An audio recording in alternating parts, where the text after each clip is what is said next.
Welcome back for part two of my little life update. If you haven't seen part one and you're interested, go to my profile there. It should be the video that is right before this one. I'm going to continue to play Sims while I talk. It keeps me from getting super emotional over all of this. So, where we left off last, we were talking about my beautiful baby girl who is 26 weeks and 3 days today, and her diagnosis. So I was talking about how we had genetic testing done on myself and on the baby when we got to maternal fetal specialist, and how I had wanted to have a genetic test done on myself for a very long time. My daughter is genetically confirmed to have type 2, which is the TNXB gene. She's 6 years old. She got that confirmation and that diagnosis after some genetics were ordered following an injury. When she was about 3.5, she took a very small stumble, just boop, boop, boop, down 3 little stairs on her butt and cracked one of her femoral heads and dislocated a hip and spent 6 months in a wheelchair. So during the time that she was recovering from that injury, we had a lot of testing done for her on her clotting factors, on a lot of things, because that's not an injury that should cause a dislocated hip. And there were multiple witnesses to this, thank God, or we probably would have had some kind of CPS case opened against us. Because a 3.5-year-old doesn't just boop, boop, boop, sitting down hard, didn't even fall down 3 little steps and crack their hip. Up until then, she had never had an injury, ever. She was a very colicky baby, and looking back, I do remember her bones popping a lot when we would go to pick her up. And my parents, who were there with me, we stayed with them for the first year of my daughter's life while we were getting this house renovated. They would tell me, that's normal. Yours did that. Well, now we have confirmed through all that blood work that I have not only the TNXB gene mutation for classical like Ehlers-Danlos syndrome that my daughter has, but I also have a second form, or possibly even more, of Ehlers-Danlos that is coded on the gene COL12A. Now this gene, it codes, the mutations for it codes for athero something, I cannot say that word, Ehlers-Danlos syndrome, the cardiovascular Ehlers-Danlos, and the vascular Ehlers-Danlos, which are the dangerous Ehlers-Danlos, those last two, and atherosclerosis, or something like that. Ehlers-Danlos is the main defining feature of that is congenital hip dysplasia, which I was born with, and congenital kidney and urinary issues. Well, I had urethral reflux and had to have a surgery right after birth to reverse that. I have had so many health issues over my life that are explained by this. It's ridiculous. But that gene right there, COL1A2, not only codes for these different types of Ehlers-Danlos, but in its extreme form, it codes for osteogenesis imperfecta. Something I did not know before any of this started. But somehow, when I was seeing everything I was seeing on the ultrasound, and I have no idea how, but somehow I knew that was osteogenesis imperfecta I was seeing. And yes, in fact, Danielle has osteogenesis imperfecta. At the very beginning of her diagnosis, they thought that she had type 2. They still think it could be possible because, see, the types are not necessarily dependent on the gene. It's dependent on the severity. Type 1, you may not know you have it until adulthood. You look absolutely normal skeletal structures. Your bones are just a little more brittle. From what I understand now, if anybody else is more of an expert on this, please correct me, reach out to me, message, comment. I am starved for knowledge at this point, and I'm a person that craves knowledge. So if you know anything about this and can correct anything I get wrong, please do.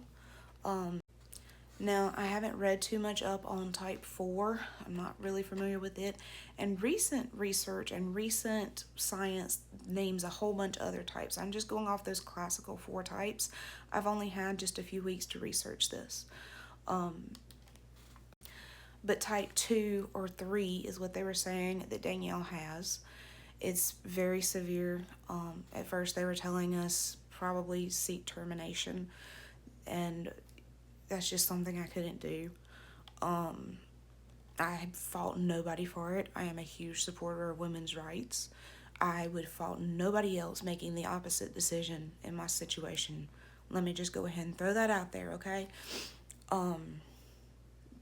Your body, your choice. My body, my choice. And I know how much my daughter wanted this baby sister. I know how much me and my husband wanted her.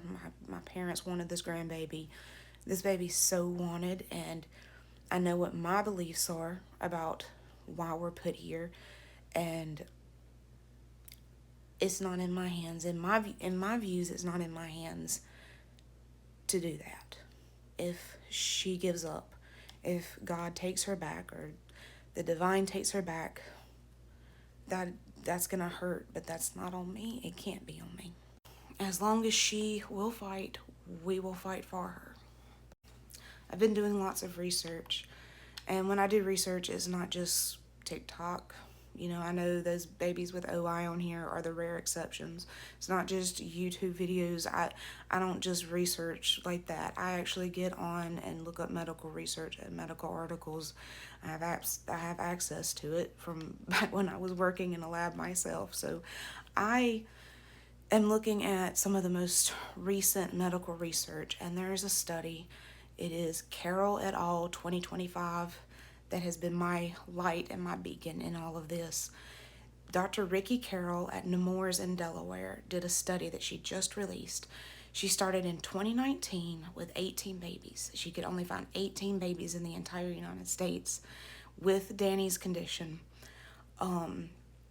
which is type 2, possibly type 3. She started this, if it's type 3, it's very severe type 3. She started this study with 18 babies who had OI diagnoses that were thought to be lethal, that parents were told to terminate. And using her protocol and her state-of-the-art infusions that she's using, 16 of those babies are still here and thriving. Some of them as much as 5 years old, some of them the same age as my oldest daughter. If you are more of like a I want to watch videos type of people, but you want to see this, go to YouTube and look up baby Koa Kelly. Yes, same last name as us. I kind of wonder if we're related, because that baby supposedly has the same genetic mutation. My maiden name is Kelly.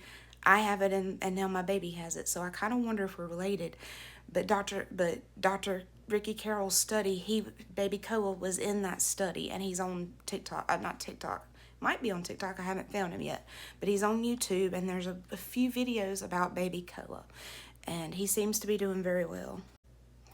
I really hope I'm not missing any recent tragic news there. Please don't correct me. I can't handle any more bad news, if anything. Okay, please. And you know what's crazy? Everywhere I go and I end up telling somebody, a stranger, which I am such an oversharer, they tell me about somebody they know whose kid had this and was told it was lethal and then came out and are doing well. My tax lady told me about her nephew who his parents was told, you know, terminate, and he's hearing an adult still hearing it as an adult. I broke down to the lady at scheduling at the OB's office the other day, and she asked, how everything was going, and I know she just was making pleasantries, but I was like, not good. And then I had to tell her, and she was like, oh, I know this girl I went to high school with who has a little girl who's 13 now with that. And I'm just like, it has to be a sign. I'm one of those people who looks for signs and reasons and meanings and all of the stuff that happens. And for some reason, it helps me deal with stuff and accept it if I can come up with like some reason why it's happening. And I keep seeing all these signs. I was parking at UMMC to go in for my appointment the other day, and a baby with OI rolled in on a wheelchair, and that baby probably was 3 or 4 years old. And this is so rare, it's 1 in 20,000. Come back for part 3. I'm going to try to get my emotions under control, and then I'll give you some of our more recent findings and some of the more recent news that we've found in the last